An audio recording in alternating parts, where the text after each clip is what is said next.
bintu hari benshi nabyutse uyu munsi mbona abantu benshi banyandikiye ngo hari umuntu wamvuze ngo mu rukiko ngo aravuga ngo nise abantu ngo ibiki ngo ngira gute. Ibyo bintu ntago nza hano nabikoreye icyongeyeho kandi amagambo yose mabi naba narakoresheje mu bihe bitandukanye nayasabiye imbabazi. Ntabwo nge ndi umuntu uzi kwikanyiza nyine ngo superstar ngo superstar. Nasabye imbabazi igihugu, nsaba imbabazi n'abanyarwanda. Abanyarwanda barambabarira n'igihugu cyanjye kirambabarira bambe. Imana bampera umugisha. Kuko abantu mwese se mwanyatatse imyaka 4 kuri social media mwebwe barabafunze.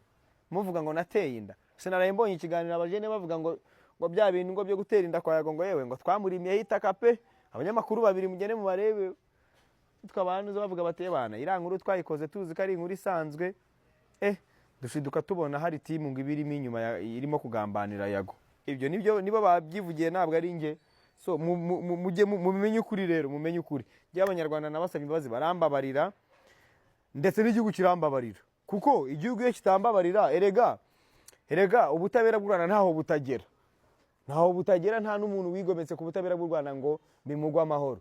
Ari nayo mpamvu inzego z'umutekano nazo zishyira mu gaciro zikareba amakosa yose nakoze. Nasabye imbabazi ndavuga ngo banyarwandakazi mumbabarire aho ibintu byose nakoze mbisabira imbabazi. Igihugu kirambabara n'abanyarwanda barambabara. Ari nayo mpamvu mukindiho, ari nayo mpamvu mukiza muri commentaire, ari nayo mpamvu mukiza kureba ibiganiro.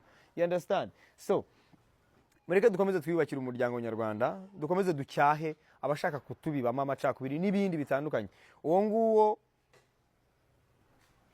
sinzi impamvu yabikoze gutyo, ariko kuko kumvuga ngira ngo izina Yago riraryoshye kurivuga kuri